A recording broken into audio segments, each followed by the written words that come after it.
It seems that every time there's an economic downturn, the nationalist parties, like the ones that basically carry the nationalist values, independence, and non-reliance on others, and who are kind of anti-globalists, they seem to get a hold of people when the economy is doing bad. We can see this from the history of Nazi Germany, who basically gained power during a time when the German economy was doing its worst. The inflation rates were insane, and everything was just mad.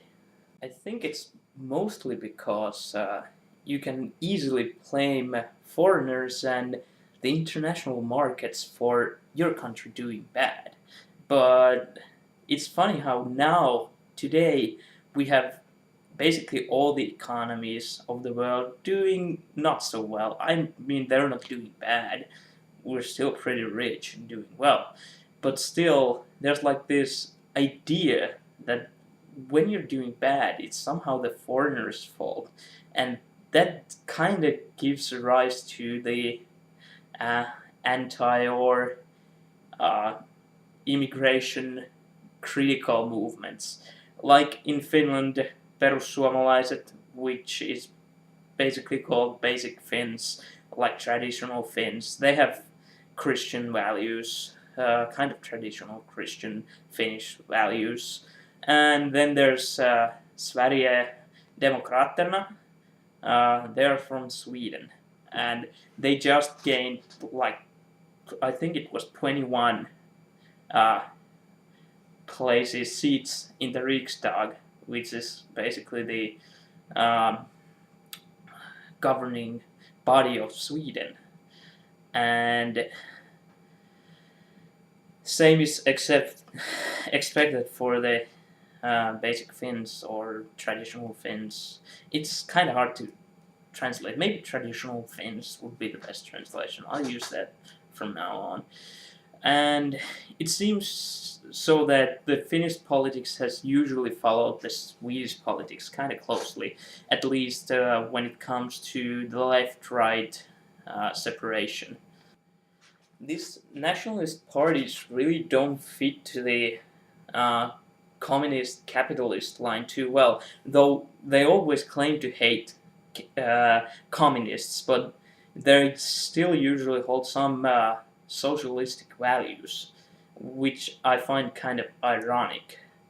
But the worst thing, of course, about these nationalist parties is usually that they're anti-immigration, or they have kind of made this play on words, and now it's immigration critical.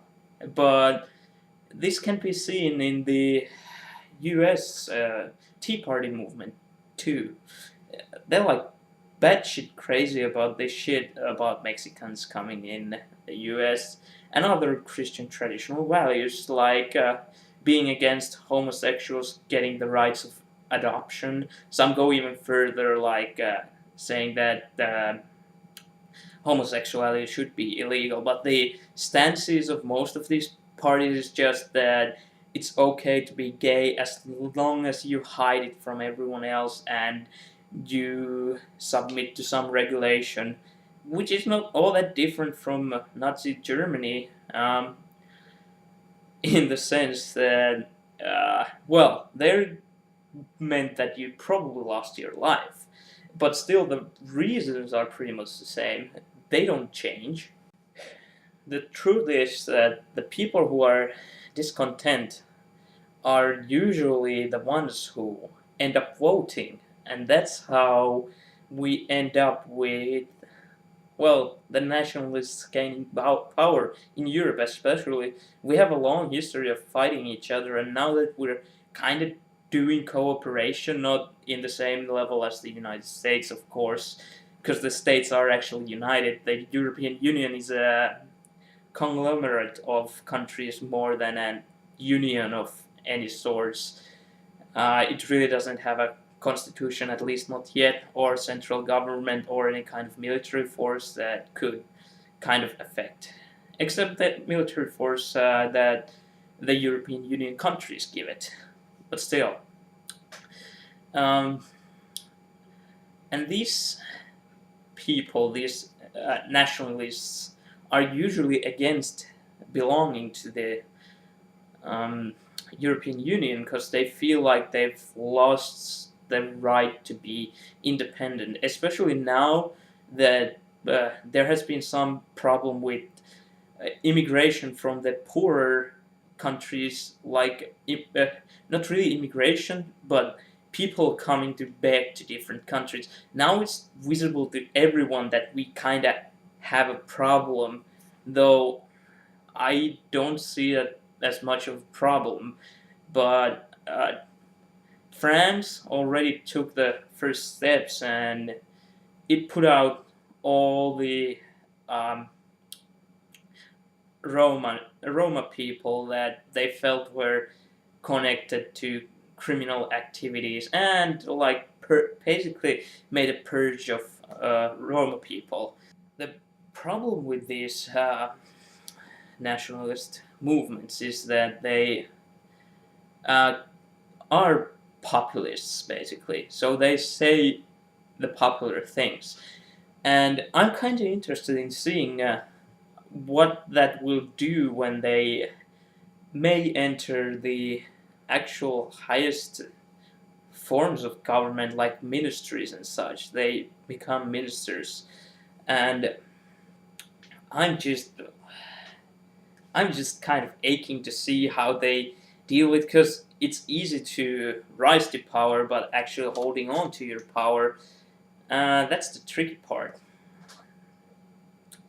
So I'm kind of afraid that this trend will go on to a point where we're gonna be losing our rights, basically, our rights of free speech, our rights to be anything we want, and we have to confine to the norms of the traditionalists, nationalists, people like that. That it seems to be happening in the U.S. that people don't vote for the kind of normal people anymore, normal politicians. They're tired of seeing them fail because, well, most of it is not even their fault. It's just the economy is bad and it will recover. You can do something, but the effects are not instant.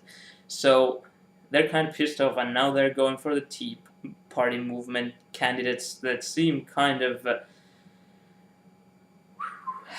out there, I'd say. That's the best I can say about them. But I mean, I wonder how long it will be that religion will raise its ugly head with these movements. I'm afraid of that we are actually going to become more Christian than we are.